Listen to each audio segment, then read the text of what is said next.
Tatlo ang patay sa Morong, Rizal dahil sa pang-aararo ng suspect na nagtakas ng isang police mobile. Nakatutok si Mark Salazar.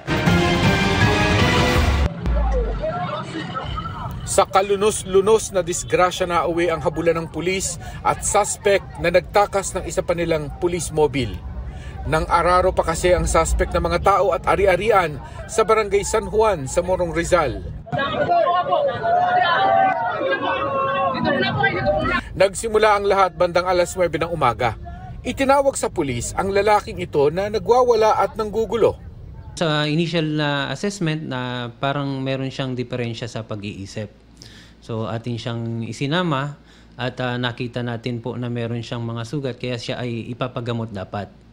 Pero nang magamot ang kanyang mga galos, nagmadali siyang umalis at tinakasan ng mga bantay na pulis. Nakita ng ating pulis na siya ay sumakay doon sa mobile at pinaandar yung ating mobile. Hinabol po siya ng ating kapulisan hanggang sa dumating sa punto na nakabangga na siya ng ating mga biktima po na naging resulta sa pagkasawi ng ilang tao at pagkapinsala sa mga properties po.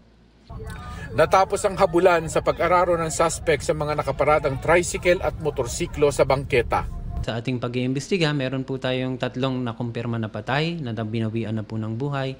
Mayroon pong bali 6 po ang nasugatan kasama na po ang suspect. Kasama po yung ating responding police at yung 4 pa na civilian. Itinakbo pa sa ospital ang 3 biktimang napuruhan pero lahat sila ay idiniklarang dead on arrival.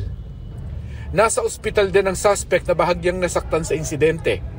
Ang responding police naman at 4 na iba pa ay bahagya lamang nasaktan at hindi na nagpadala sa pagamutan.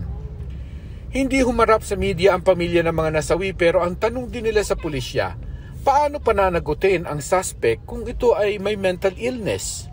Hindi naman po kami ang tamang ahensya para magsabi kung siya ay may diferensya sa pag-iisip. Sa ngayon po, kumakalap kami ng ebidensya para magsampa ng kaukulang kaso laban sa kanya at ito po ay isasampa namin sa husgado. Hindi rin matunto ng pulisya ang pamilya ng suspect. Kasi nga hindi natin siya makausap ng malinaw.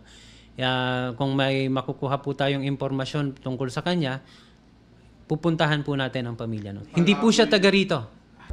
Mananatili raw muna sa pangangalaga ng Morong Pulis ang suspect habang walang utos ang korte kung saan siya nararapat dalhin.